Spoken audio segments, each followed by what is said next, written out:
How's it? And good morning, guys. Here from Tadyaksua Resort. So, just chilling here. Very nice little place here for relaxing.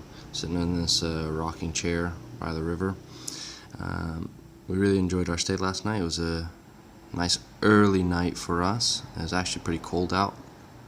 So there's not much to do around here. So we went to bed early.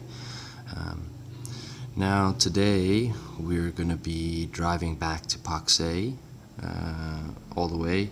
One shot. I think we're just going to stop along the way at this bird cafe that I saw, and go check out the little birds. I will see what it's about. It's supposed to be like this bird aviary. That's what it's called, right? Yeah, aviary. And you can go in and feed the birds. So let's see how that is. Other than that, we got some news about Sophie's bike yesterday.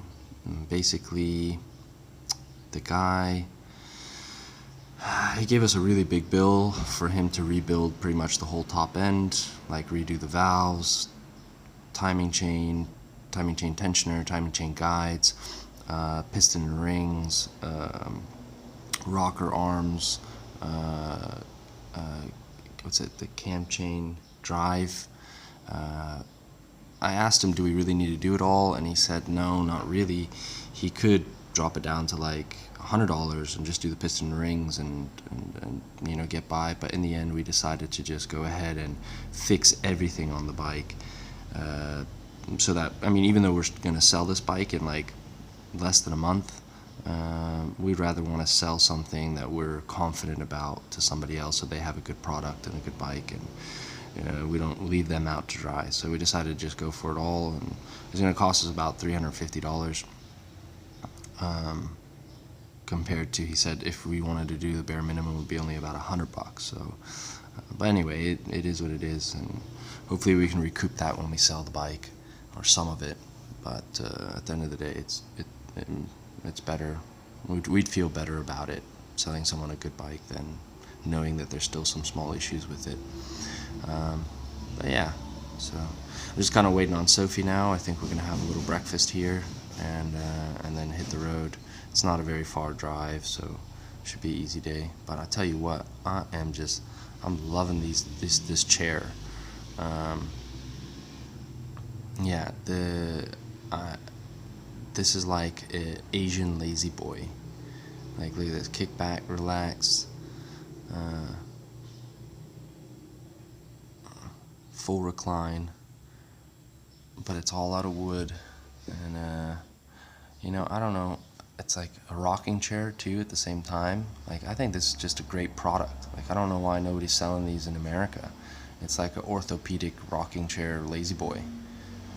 Hold on, let me get off here. I'll get off to the side and I'll show you. So there's one there.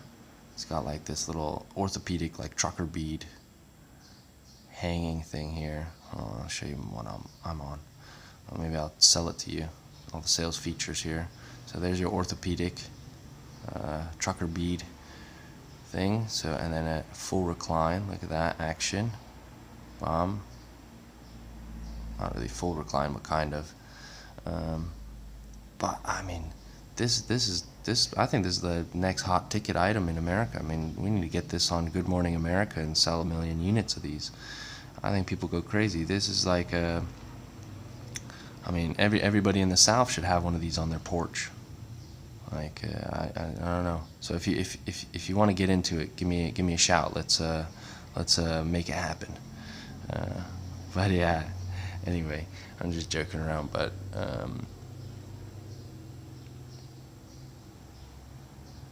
seriously, I don't know if you could even import these. These should probably be really easy to make in America.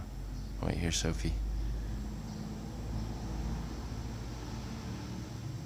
She said she just got this baguette. This little old lady that works here, or that owns this place, she just made fresh baguettes.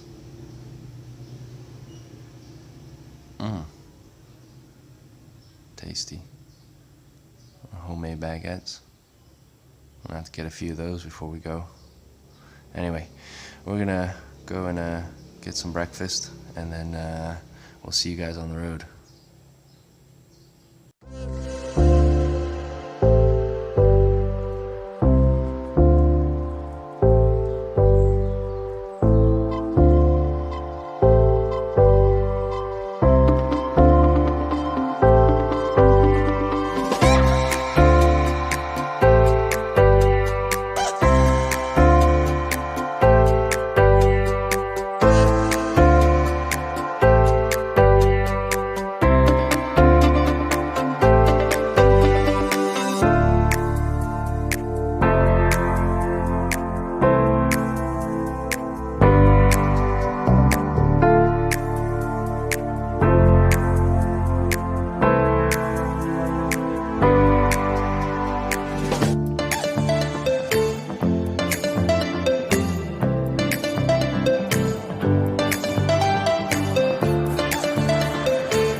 Come with us?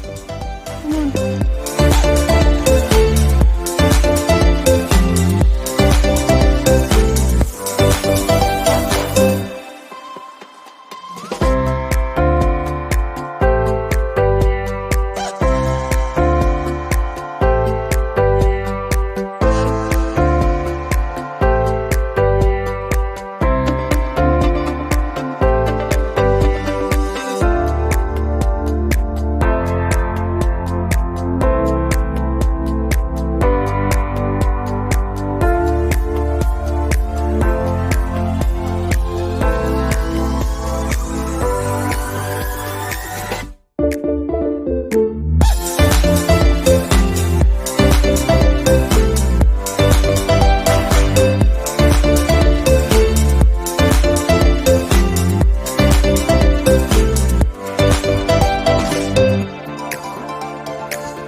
Hello, Sophie.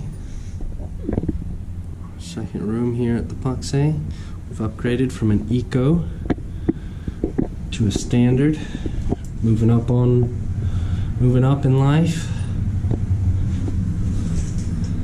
Oh yeah, definitely need to refurbish the bathroom. I think the big difference between an eco and a standard is windows. I just love people watching out of city windows, just checking out what other people are up to. So we're here, reunited again with all our stuff. A big pile of laundry here.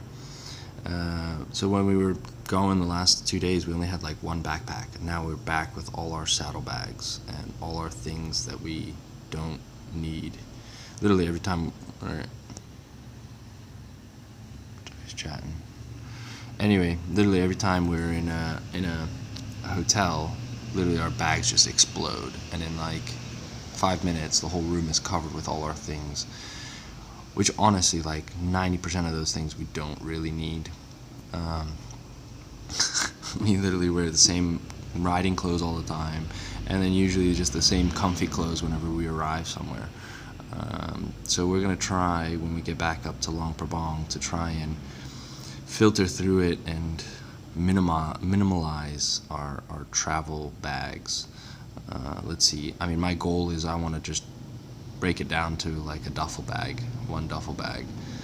Let's see, but I have a feeling what we can maybe do is get rid of one pair of saddlebags, which I want to get rid of mine anyway, because the leather is starting to rip. It's not really built for what I'm doing with it.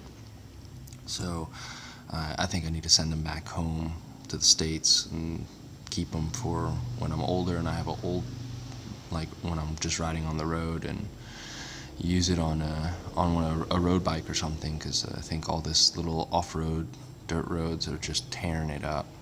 So anyway, other than that, Sophie's bike is finished. It's going to be sent on the bus tonight, so basically tomorrow morning we should have it. Well, it should be here, but we're going to have to go to the hotel, pay the bill for the bike, and then get the ticket to go pick it up from the bus station. Hopefully all goes well. Sorry, I just spotted a good looking pick and mix stand over here. So pick and mix is like local drive-through. I think I've talked about it before, but it's like where some like a grandma or a Lao lady, she'll make like 4 or 5 different dishes, curries or little soup things or whatever, and she has all these pots. You can usually spot them when you're driving around, and then there's like a house that has 5 or 6 pots out front. The best indicator is if you see a lot of Lao people on scooters stopping there and like poking around. It's kind of like a buffet type of thing. Not a buffet, like it looks like a buffet with all the different pots and dishes, but you choose what you want and what portion you want. Usually 5,000 kip is what you take, and they give you a little baggie of each one.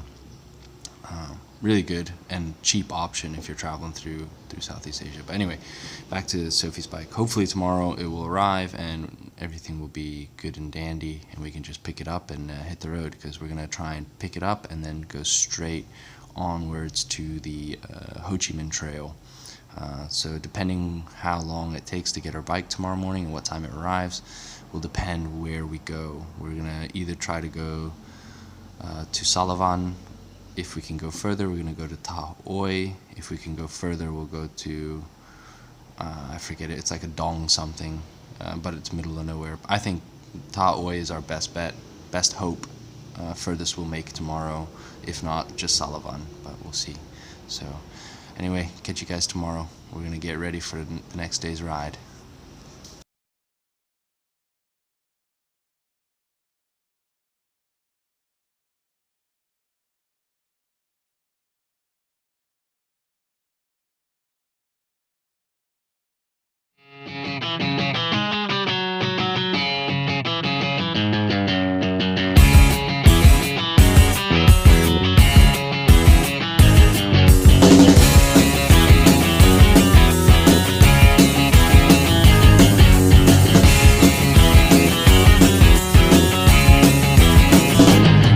I could go out in the darkness, see you calling my name. I hear you shouting, hear you calling, but it's not the same. Every word that you are throwing right into my back doesn't matter to me, cause I'm keeping my track. Let me go,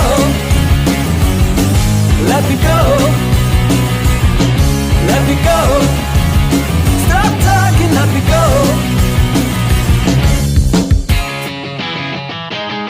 Our time together always ended up in war. Every whisper made you jealous, and that from the start. It is nice to see you shouting out for throwing me out. No excuses, but this time it's gonna be the last. Let me go.